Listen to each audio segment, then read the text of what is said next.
Baik, selamat pagi dan salam sejahtera buat kita semua. Ya, kembali lagi bersama Bapak AP Manulang.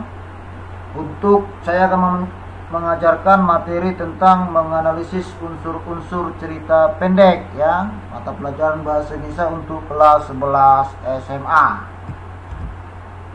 Cerita pendek atau disingkat dengan cerpen bisa diartikan sebagai cerita yang dipendekkan, ya.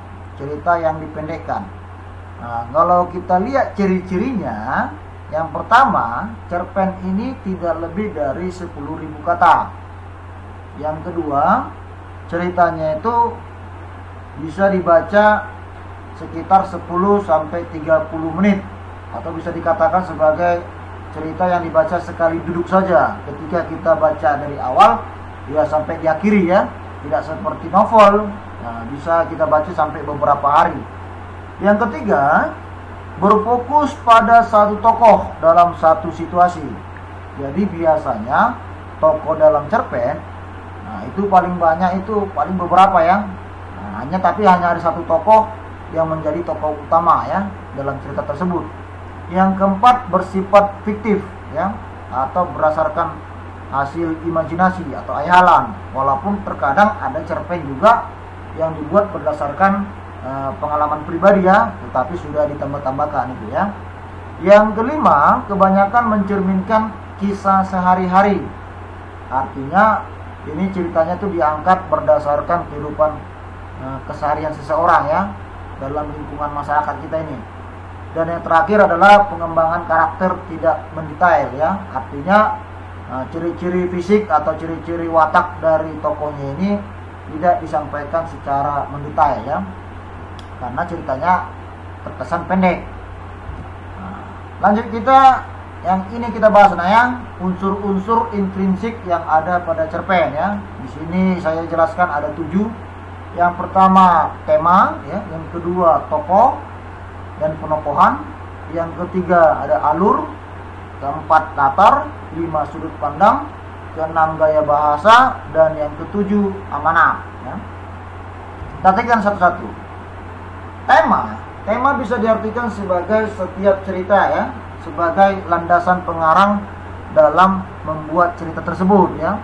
Jadi setiap cerita itu pasti memiliki gagasan pokok yang diangkat sebagai ide cerita. Hal tersebut dinamakan tema cerita. Ya, misalnya, ya, pengarang ingin membuat cerita tentang perjuangan. Jadi isinya tentang sesuatu perjuangan, ya. Jadi temanya adalah tema perjuangan. Ada tema tentang kesetiaan, persahabatan, percintaan, dan sebagainya, ya. Jadi untuk menemukan tema, anak kami memang perlu, ya, membaca keseluruhan dari cerita. Lalu yang kedua adalah tokoh. Tokoh bisa diartikan sebagai individu ciptaan atau rekaan pengarang yang mengalami peristiwa-peristiwa atau lakuan dalam berbagai peristiwa cerita, ya. Nah, orangnya. Ada juga memang cerita itu tokohnya nggak harus orang, ya, seperti fabel. Tapi kalau dia cerpen, saya rasa tokohnya itu adalah orangnya, ya, orang. Lalu untuk penokohan bisa diartikan sebagai cara pengarang menggambarkan dan mengembangkan karakter tokoh-tokoh dalam cerita, ya, sifat-sifat tokohnya. Jadi untuk menemukan sifat tokoh ada 2 teknik yang bisa kita gunakan. Yang pertama adalah teknik analitik atau penggambaran langsung. Yang kedua adalah teknik dramatik atau penggambaran watak secara tidak langsung. Nah, kalau dia secara analitik atau langsung, itu artinya bahwasanya watak si tokoh sudah tersurat dalam cerita tersebut. Contoh, Andi adalah anak yang baik hati, suka menolong. Nah, itu kan sudah tertulis di situ dia, ya. Baik hati dan suka menolong. Sedangkan kalau dia teknik dramatik, ya, nah ini tidak langsung ditulis dalam cerita tersebut, nah, tapi kita sendiri yang bisa menyimpulkan. Contohnya, Andi melihat nenek-nenek di pinggir jalan, lalu dia merasa ingin menolong anak nenek-nenek tersebut, ya, untuk menyeberang. Nah, apa watak si Andi? Suka menolong. Padahal suka menolong di situ tidak tertulis di situ, ya, bahwasanya watak si Andi adalah suka menolong, tetapi berdasarkan tindakan yang dilakukan oleh si Andi tersebut. Lalu kita masuk ke alur ya. Alur bisa diartikan sebagai rangkaian peristiwa ya, runtutan cerita. Alur bisa dibagi menjadi 3 ya, alur maju, alur mundur, dan alur maju mundur. Kalau dia alur maju, itu ceritanya itu dimulai dari awal hingga ke akhir ya, tanpa mengingat masa lampau. Sedangkan alur mundur, ini ceritanya ini dimulai dari akhir terlebih dahulu, kemudian mengingat masa lalu ya, mengingat masa lampau lagi. Lalu yang ketiga, alur maju mundur atau campuran. Ini mungkin ceritanya itu dimulai dari cerita yang maju, kemudian di tengah-tengah cerita mungkin akan mengingat ke masa lampau. Nah, itu berdasarkan jenis alurnya ya, berdasarkan jenis jalan ceritanya. Tapi kalau berdasarkan rentetan peristiwanya, alur itu bisa dimulai dari pengenalan atau orientasi ya. Jadi cerita itu dimulai dari awal-awalnya ya, bisa pengenalan tokoh, pengenalan cerita, dan lain sebagainya. Lalu lanjut ke pemunculan konflik ya, konflik, masalah. Jadi dalam setiap cerita tentunya ada masalahnya. Dari pemunculan konflik ini sebenarnya muncul lagi ya ke komplikasi atau masalahnya semakin meluas atau semakin banyak. Nah, karena masalahnya semakin banyak, muncullah ke puncak konflik atau disebut dengan klimaks ya. Jadi tentunya setiap masalah ada penyelesaiannya, bisa disebut sebagai resolusi atau anti klimaks. Lalu setelah resolusi ya, masuk ke akhir ya, akhir cerita, penyelesaian ya, tersebut dengan koda. Itu untuk alur. Kita lanjut. Kita masuk ke bagian latar. Latar bisa diartikan sebagai tempat, waktu, suasana yang ada pada cerita ya. Jadi di mana kejadiannya, waktunya kapan, suasananya bagaimana, itu disebut sebagai latar. Yang kelima disebut dengan sudut pandang. Sudut pandang diartikan sebagai cara pengarang menempatkan posisi pengarang pada cerita.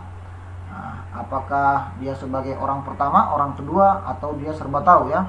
Ada orang pertama sebagai pelaku utama. Jadi kalau dalam cerita itu terdapat kata-kata aku ya, dan dia juga yang diceritakan dalam cerita tersebut, ya si aku itu, maka itu disebut sebagai sudut pandang orang pertama, pelaku utama. Nah, ada orang kedua sebagai pelaku utama ya. Kalau dalam cerita tersebut juga menggunakan kata aku, tapi yang ditonjolkan di situ adalah orang lain, mungkin temannya si aku ya. Nah, tapi tetap cerita itu ada nama kata akunya, tapi yang paling ditonjolkan adalah orang lain. Lalu yang ketiga adalah orang ketiga serba tahu ya. Nah, dia biasanya menggunakan kata dia ya dalam cerita tersebut. Kita lanjut. Nah, yaitu gaya bahasa ya. Gaya bahasa adalah cara pengarang menyampaikan ceritanya dengan bahasanya ya. Jadi jenis gaya bahasa ini banyak ya. Ada personifikasi, metafora, eufemisme, sinekdok, ada pas pro toto, totem pro parte, ya, alegori, simbolik, litotes, dan lain sebagainya. Jadi untuk gaya bahasa ini akan saya sampaikan nanti secara langsung ya, secara tatap muka. Lalu yang terakhir adalah amanat ya. Amanat bisa diartikan sebagai pesan yang ingin disampaikan pengarang dalam ceritanya ya. Apa yang bisa kalian ambil hikmahnya ya. Nah, untuk tugas kalian ya, tugas kalian, tolong anak-anak kami nanti membuat cerpen ya, cerpen karangan kalian. Jadi karangan kalian pun bisa kalian buat berdasarkan pengalaman pribadi kalian ya, bisa berdasarkan hasil imajinasi kalian. Nah, atau pernah kalian baca cerpen yang lain, lalu kalian tuliskan kembali ya dengan bahasa kalian. Setelah kalian menuliskan cerpen tersebut, kalian tentukanlah unsur-unsur intrinsiknya ya. Apa temanya, apa tokoh dan penokohannya, apa alur, latar, sudut pandang, gaya bahasa, dan amanat ya. Jadi demikianlah pembelajaran kita pada pagi hari ini ya. Semoga bermanfaat untuk anak-anak kami semuanya. Saya tutup dengan mengucapkan selamat pagi dan salam sejahtera buat kita semua.